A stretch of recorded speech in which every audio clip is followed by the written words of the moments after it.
بچے ہم لیب میں پیدا کریں گے،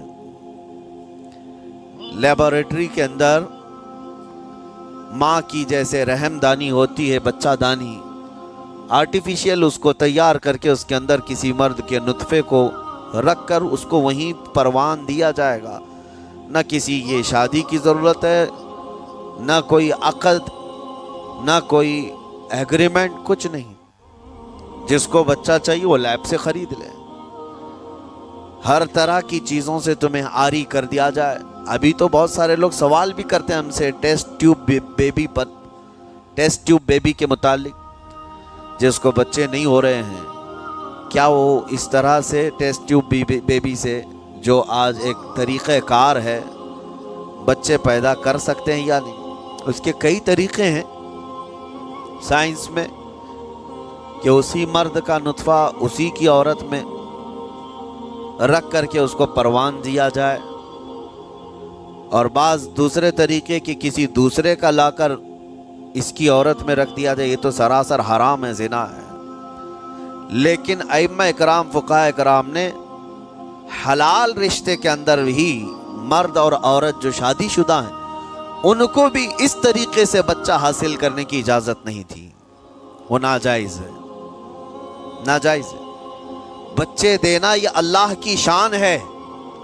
حضرت ابو ہریرہ رضی اللہ تعالیٰ عنہ حضور صلی اللہ علیہ وسلم کی بارگاہ میں حاضر ہوئے، عرض کرتے ہیں عرب والے لوگ عزل کرتے ہیں یا رسول اللہ، یعنی بچے نہ ہونا نہیں چاہیے کسی کو، تو پریکاشن لیتے تھے وہ لوگ، اس کا طریقہ کار ان کا الگ تھا عربوں کا، وہ انزال نہیں کرتے، اس سے پہلے جدا ہوتے۔ حضرت ابو ہریرہ رضی اللہ تعالیٰ عنہ نے حضور کی بارگاہ میں پوچھا کہ ایسا کیا کرنا کیسا ہے؟